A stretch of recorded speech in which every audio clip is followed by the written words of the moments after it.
Un païen est un homme malheureux, car il est une habitation des démons. Lorsque les démons le voient, ils disent, voici notre temple.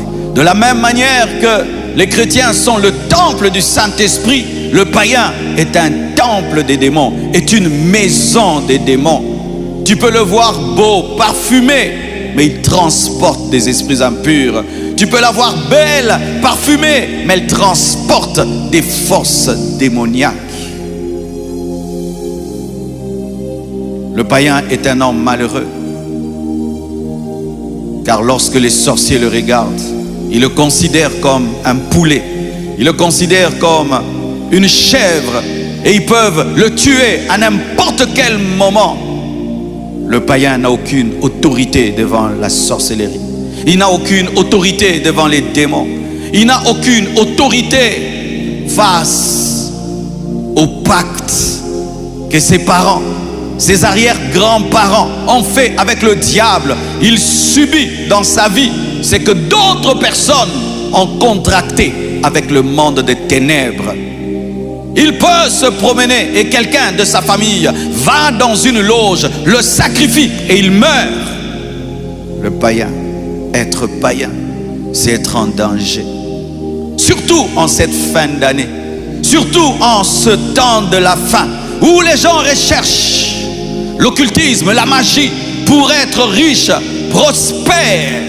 Et quand il va dans une loge, on lui dit, donne l'un de tes frères. Et il regarde, tu es le païen de ta famille. Et c'est toi qu'on va sacrifier.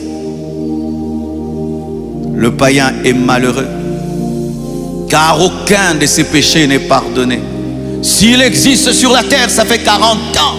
Il a 40 ans de péchés non pardonnés.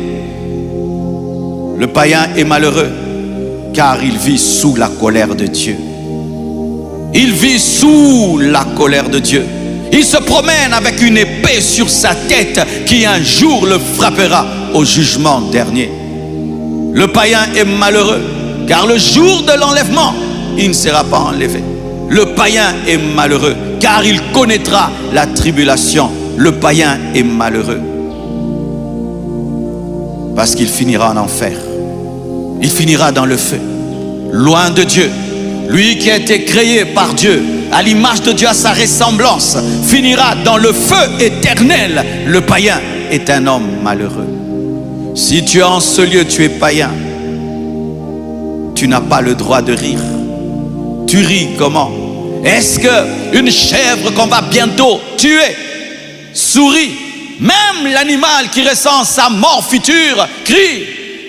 Mais des païens qui sont en train d'aller droit vers la mort éternelle, la perdition totale, ont le temps de danser, de jouer, de s'amuser. Tu t'amuses alors que bientôt, c'est le feu éternel qui s'abattra sur toi.